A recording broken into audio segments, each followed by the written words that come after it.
The American farmer is at war. He must provide food for us, for our lives, food and seed for the hungry and oppressed, who will be freed by the armies of the United Nations.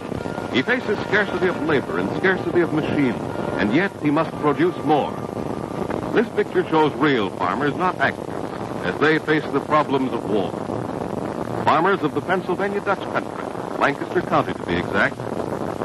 It's peaceful through these gentle rolling hills of Pennsylvania. It's good land and rich, carefully and wisely tended throughout the years. These people came to this country in the search for political and religious freedom. Some were Scotch-Irish, some were Welsh, some were Swiss. But most of them Germans from Hanover and Hesse, a sturdy people, a competent people. They helped pioneer this country. And this land has known war.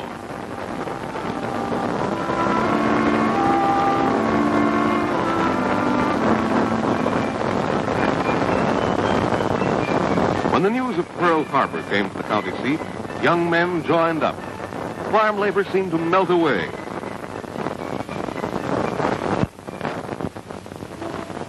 Here is Harry Schaefer's farm. His ancestors were brought to America by the Dutch West India Trading Company in 1623. Harry Schaefer has no sons to help him. I am 62 years of age, the wife in her 61st year. The help that we formerly had are now in the Army. One of them in Australia, the other in Hawaii. We find it necessary to work at least 16 hours a day in order to keep every acre of our land in production. We thought we had unlimited acres in this country, unlimited food production. But production is limited by the number of hands we have to work our acres. Harry Schaefer has no help.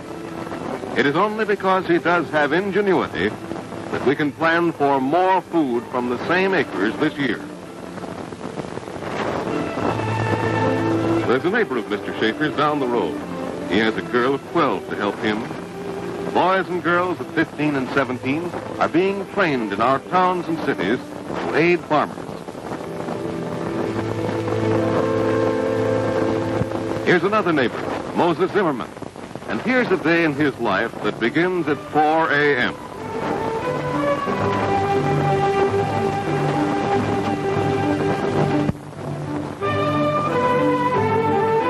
First comes milk. The farmer set a record last year, and he's trying to get us 2 billion pounds more this year, since we have to send so much powdered milk overseas. His goal is to raise us 28% more chickens to eat. And 10% more meat. 100 million hogs with 10 pounds more on every one of them. Corn-fed, too. Zimmerman was fortunate. He still had his son with him last harvest. He concentrated on fighting food. He consulted his county war board. Every county in the United States has such a board. These boards find out what crops are needed from the calculations of the Department of Agriculture. Zimmerman, together with his county war board, planned how to use every acre of his farm. His livestock will turn this corn into milk, meat, and eggs. Thus, Zimmerman cooperates.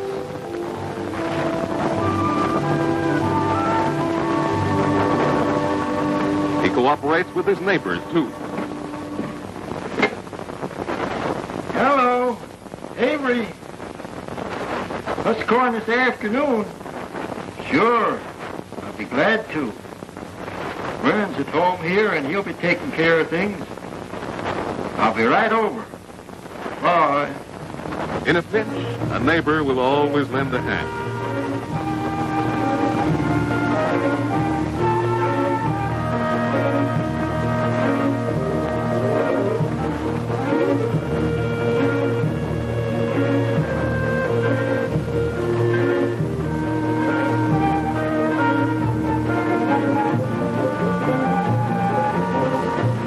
And you can always add a couple more cattle to the herd.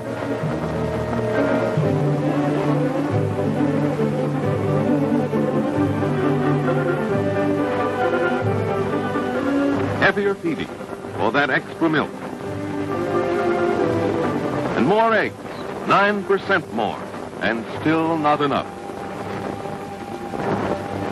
This year, about 1/4 of our produce will have to go overseas to our troops and to our allies. But with production way up, that still leaves us almost as much as we used to have for ourselves before the war. Rationing for us does not necessarily mean eating less. It only means that we have to eat differently, just as the farmer has to grow different crops. We could learn something about eating from the farmer. He eats what there is in plenty. Vegetables high in food value. Fresh foods that can't be shipped overseas. Home-preserved fruits. We can help him and his wife raise such easy crops in our victory gardens.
And on Sunday after church, Zimmerman and his neighbors meet to solve their labor and machinery problems. Mr. President, I think your idea, Tom, I think we ought to have 4 farmers to each combine.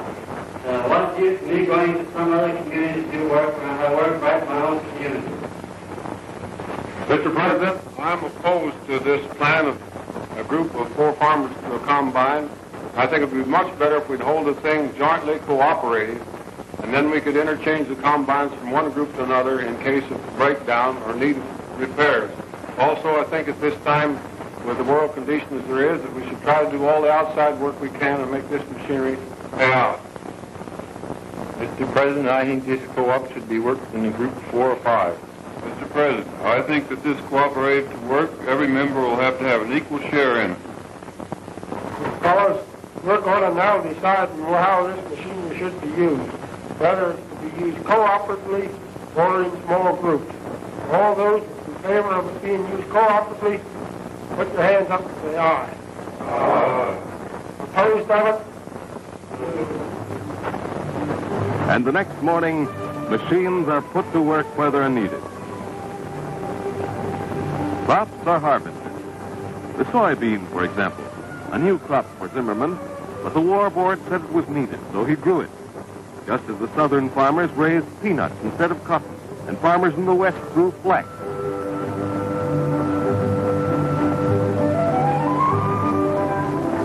And it is a bountiful crop.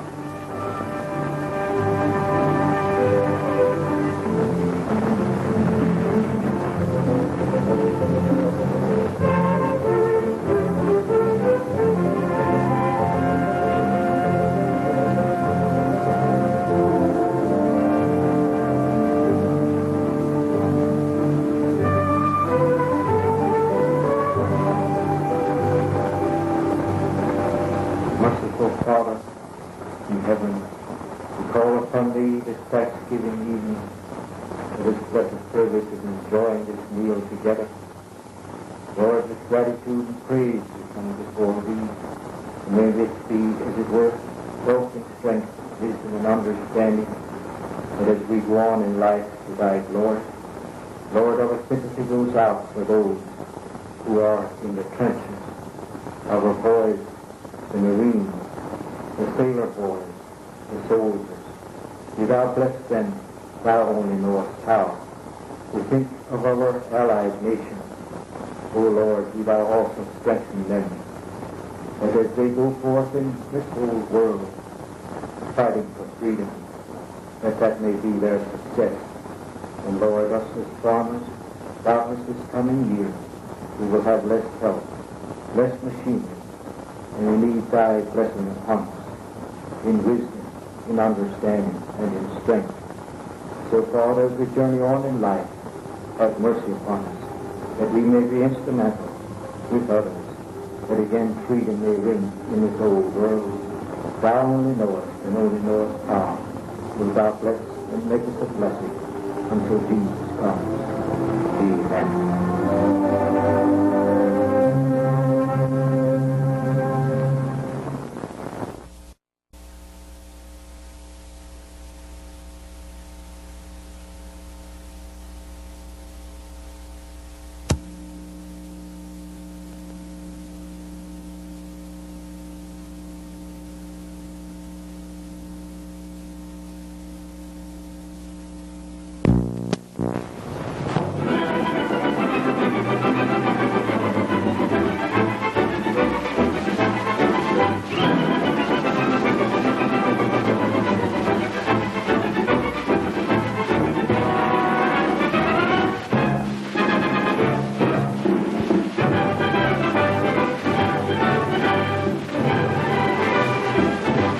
Yes, I'm in.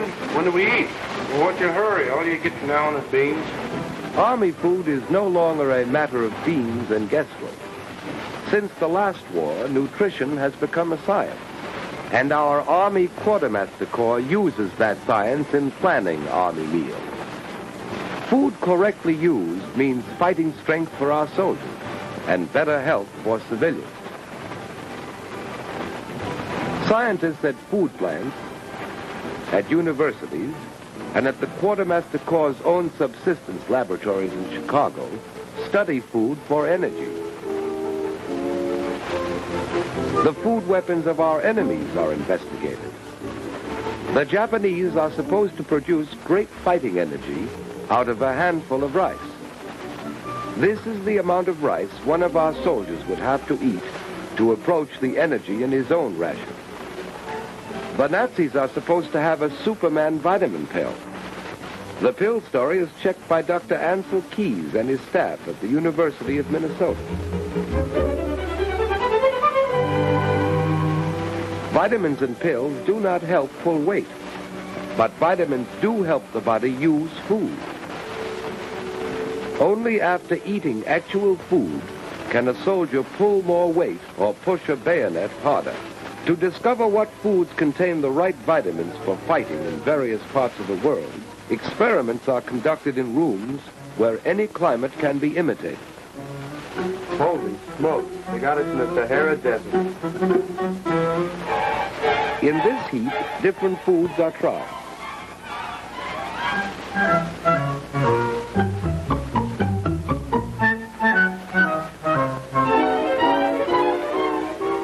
What's lost in perspiration is measured. The answer to the vitamin question is not pills, but good food in plenty of variety, according to Dr. Keys. If vitamins were missing from his food, the soldier might have to take concentrated vitamins.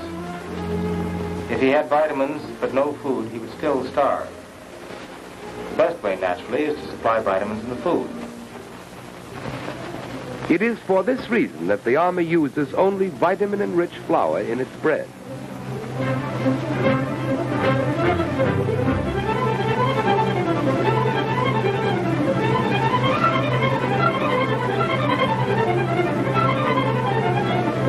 Smells good, huh?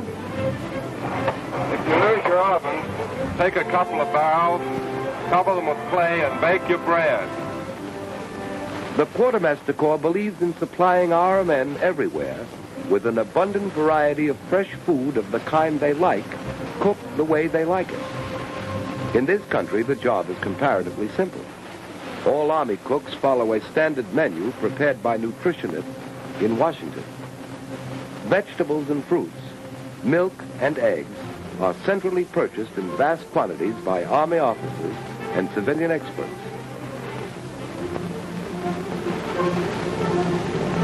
The pick of the country's fresh meat is bought, nearly a pound a day per soldier.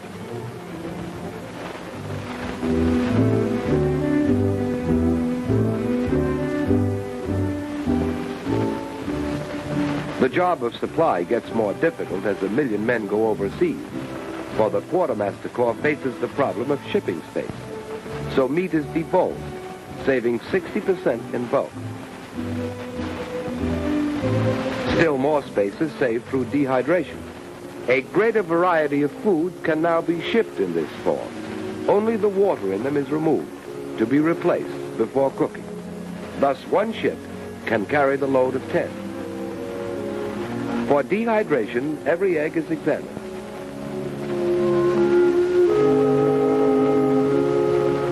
The yolks are separated from the whites and put through a dryer. Our soldiers on the other side of the world will be provided with breakfast omelets made of this pure yolk powder. Vegetables, such as beets, go through a new process which preserves color, taste, and vitamin content. While these amazing developments in food processing are now used principally for the Army, millions of civilians will be benefited after the war. For in the future, no household need be without vitamin-rich vegetables and fruits at any time. Dehydrated food is easy to keep. The Quartermaster Corps Laboratory has established this in exhaustive tests. Only water need be added.